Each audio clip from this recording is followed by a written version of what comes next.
तर बघा आज फराळाला सुरुवात केलेली आहे।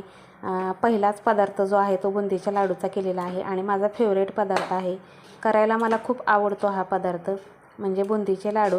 तर पीठ मळून घेतलं आणि पीठ जरा पातळ सरसरीत पीठ केलं तर खूप छान मस्त अशी बुंदी पडते। तुम्हाला दाखवतेच मी पुढे बुंदी किती छान पडलेली आपली।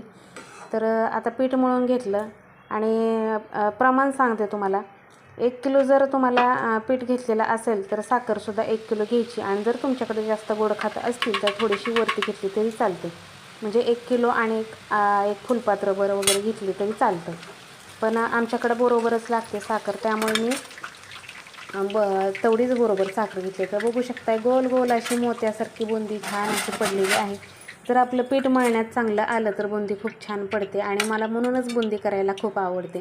तर मी 1 किलोचं प्रमाण घेतलेलं आहे। 1 किलो मी बेसन घेतलेलं आहे, तर 1 किलो साखर घेऊन मस्त असा बुंदीचा पाक करून तर सगळ्या बुंद्या मी अशाच पाडून घेते आणि खूप छान झाली बघा आपली मोत्यासारखी गोल अशी बुंदी। कलरसुद्धा खूप चांगला आलेला आहे।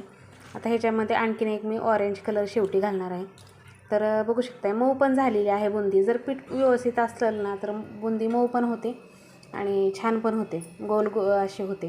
तर सगळ्या बुंद्या मी अशा पाडून घेतल्या आणि शेवटचं जे ऑरेंज कलरचं होतं ना, तर तो कलर मिक्स करण्यासाठी मी थोडंसं पाणी टाकलं, त्यामुळे ती बुंदी एवढी गोल पडली नाही त्यानं।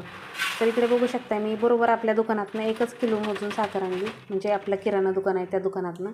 आणि म्हणजे कसं मोजून मापूनच केलं सगळं, नाहीतर बाकीचं कुठलंही अंदाजे केलं तर चालतं, पण बुंदीच्या लाडूचं प्रमाण हुकायला नाही पाहिजे।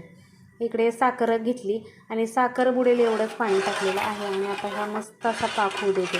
पाकाची पण बघा, एक तारी ज्यावेळेस पाक येतो ना त्यावेळेस थोडासा वतायचा, त्याच्यामध्ये 1 तारी वतायचा, थोडासा हलवायचा, तो मुरतो आणि बाकीचा निम्मा राहिलेला पाक आहे ना तो पूर्ण होऊ द्यायचा, म्हणजे त्याची गोळी बनेपर्यंत पाक होऊ द्यायचा। त्याची गोळी बनायला लागली की तो पाक उतरायचा आणि मग लाडू बांधायला घ्यायचे। तर बघा असं जर आता हे सेम प्रमाण घेतले साखरेचं आणि बुंदीचं, त्यामुळे लाडू असे होतात। आणि जर तुम्ही थोडीशी जास्त साखर टाकली तर लाडू आणखीन मऊ होतात बरं का। आता ज्यांच्या घरी गोड खातात त्यांनी टाकलं तर चालतंय। बघू शकता इकडे माझी छान अशी बुंदी। आणखीन ह्याला एकदा मी आणखीन हात देणार आहे, म्हणजे हे गडबडीत बांधलेले आहेत गरम गरम, आणखीन एकदा चोपले की मऊ होतात। तर झालेले आहेत बघा माझे बुंदीचा लाडू। पहिला पदार्थ गौरी गणपतीसाठी माझा बुंदीचा लाडू तयार झालेला आहे। रेसिपी कशी वाटली नक्की कमेंटमध्ये सांगा आणि व्हिडिओ आवडला तर व्हिडिओला लाईक करा, कमेंट करा। चॅनलवर जर नवीन असाल तर चॅनलला सबस्क्राईब करा। तर कालच करायचे होते बुंदीच्या लाडू, गणपतीला पारा असतो आमच्याकडं, पण आज केलेले आहेत। तर आज संध्याकाळी पार भरते गणपतीसाठी। आणि चला तर मिनी ब्लॉग कसा वाटला